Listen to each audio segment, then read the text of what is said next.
Você já parou para pensar qual é o livro mais antigo da humanidade? Não estou falando de um livro velho esquecido na estante da sua avó. Estou falando de algo escrito há milhares de anos. Um objeto que atravessou impérios, guerras, catástrofes naturais e ainda chegou até nós. E olha, antes de eu te contar essa história fascinante, já se inscreve aqui no canal, porque toda semana eu trago curiosidades que vão explodir sua mente. Bora mergulhar nesse mistério? Imagine só. Antes mesmo de existir papel, antes de existir tinta, antes de Gutenberg inventar a imprensa, já existia uma história registrada, palavra por palavra, símbolo por símbolo. E essa história, por incrível que pareça, fala de reis, monstros, deuses e até de um dilúvio que lembra muito outro relato famoso, o da Bíblia. Hoje, você vai conhecer a Epopeia de Gilgamesh, considerada o livro mais antigo já encontrado. E prepare-se, porque essa viagem no tempo vai te levar para mais de 4.000 anos atrás, direto para a antiga Mesopotâmia. Tudo começa com uma invenção que mudou o destino da humanidade: a escrita. Antes dela, o conhecimento passava de boca em boca, de geração em geração. As histórias sobreviviam apenas na memória das pessoas. E como você sabe, a memória falha. Por volta de 3.200 a.C., na região que hoje conhecemos como Iraque, surgia algo revolucionário: a escrita cuneiforme. O nome vem do formato de cunha, já que os escribas usavam estiletes de madeira ou metal para pressionar símbolos em placas de argila ainda úmida. Pense nisso. Em vez de papel, os primeiros cadernos eram blocos de barro. Eles escreviam, secavam a placa ao sol ou em fornos e pronto. O registro ficava gravado para sempre, ou quase sempre, porque muitos desses tabletes foram destruídos ao longo dos séculos, mas alguns sobreviveram. E foi graças a esse método que nasceu o que hoje chamamos de o livro mais antigo do mundo. Gilgamesh não era apenas um personagem de uma história, ele foi um rei real. Segundo registros, governou a cidade de Uruk, uma das primeiras grandes cidades da humanidade, por volta de 2700 a.C. Uruk era impressionante para a época. Muralhas enormes, templos grandiosos e uma população que chegava a dezenas de milhares de pessoas. Mas Gilgamesh era descrito como mais do que humano. Na mitologia, ele era 2/3 Deus e 1/3 homem. Um herói, mas também um tirano em certos relatos. E sua história foi tão marcante que acabou registrada em forma de poema épico. Esse épico não nasceu pronto, como um livro de livraria. Na verdade, foi escrito em várias versões em diferentes épocas, por diferentes escribas. Mas a versão que chegou até nós, quase completa, tem 12 tábuas de argila. E dentro delas, uma aventura cheia de ação, drama, amizade, tragédia e até reflexões filosóficas. O início da epopeia mostra Gilgamesh como um rei arrogante, forte, poderoso, mas abusando do seu povo. Para controlar esse rei, os deuses criam Enkidu, um homem selvagem, criado nas florestas, quase um animal. Gilgamesh e Enkidu começam como rivais. Eles lutam, um combate épico, mas nenhum vence. E dessa luta nasce uma amizade profunda, que se torna o coração da história. Juntos, eles enfrentam aventuras incríveis, matam monstros, desafiam deuses, exploram terras desconhecidas. É como se fosse uma mistura de Senhor dos Anéis com Hércules, só que escrito milhares de anos antes.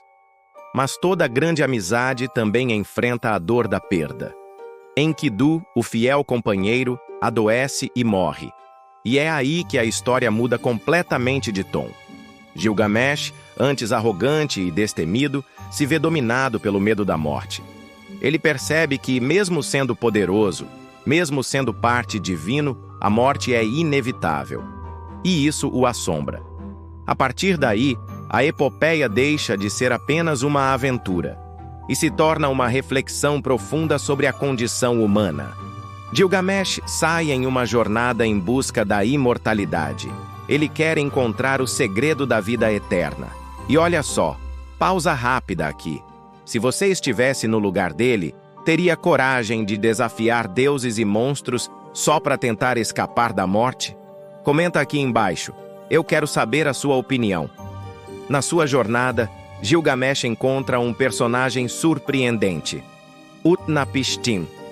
Esse nome pode não te soar familiar, mas sua história sim. Utnapishtim foi o escolhido pelos deuses para sobreviver a um dilúvio que destruiu toda a humanidade.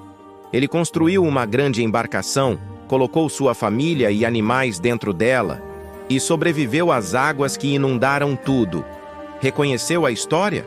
Sim, é muito parecida com o relato bíblico de Noé. Só que a versão de Gilgamesh foi escrita mais de 1000 anos antes da Bíblia. Esse paralelo ainda hoje gera debates entre historiadores, religiosos e arqueólogos. Seria a Bíblia inspirada nessa lenda? Ou será que ambas as histórias vieram de uma mesma tradição oral ainda mais antiga?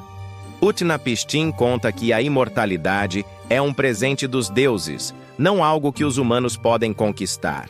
Mesmo assim, fala sobre uma planta especial, escondida no fundo do mar, que poderia devolver a juventude. Gilgamesh mergulha, encontra a planta e pensa: pronto, consegui.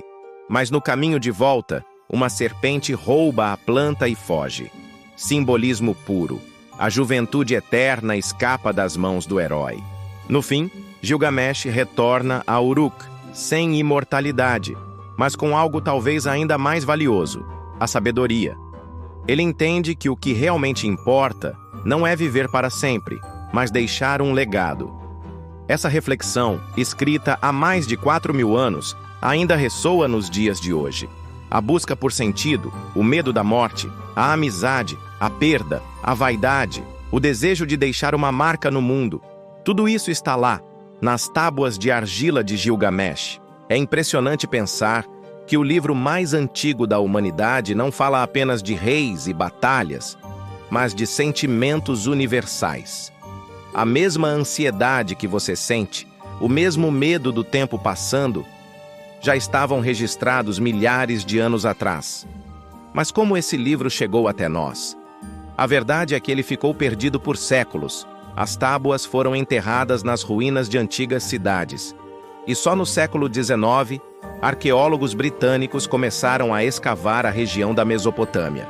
Em 1853, um jovem chamado Hormuzd Hassam encontrou fragmentos em Nínive, no palácio do rei Assurbanipal. E aos poucos, os pesquisadores foram juntando as peças. Era como montar um quebra-cabeça de barro. Quando traduziram os textos, perceberam que tinham nas mãos algo extraordinário: a obra literária mais antiga da humanidade. E o mais fascinante é que, apesar da distância no tempo, ela continua atual. Porque, no fundo, os seres humanos fazem as mesmas perguntas há milênios. Por que estamos aqui? O que acontece depois da morte? Qual é o sentido da vida? Talvez a resposta seja a mesma que Gilgamesh encontrou. Não adianta buscar eternidade. O que importa é o legado, as histórias que deixamos, as marcas que construímos. O livro mais antigo da humanidade fala exatamente disso, da nossa tentativa de lutar contra o esquecimento, e de certa forma conseguiu. Porque Gilgamesh, o rei de Uruk, ainda é lembrado 4000 anos depois. Talvez a verdadeira imortalidade esteja aí, nas histórias que contamos, nos registros que deixamos, na memória coletiva da humanidade. Então, da próxima vez que você abrir um livro, pense nisso. Você está participando de uma tradição milenar que começou com símbolos em tábuas de argila e chegou até os e-books do seu celular. E tudo começou com um rei chamado Gilgamesh. Agora, se essa história te fez viajar no tempo, deixa o like, compartilha com os amigos e espalha esse conhecimento. Afinal, cada vez que alguém ouve a história de Gilgamesh, o legado dele vive mais um pouco. E quem sabe, assim como ele, a gente também não conquista uma forma de imortalidade?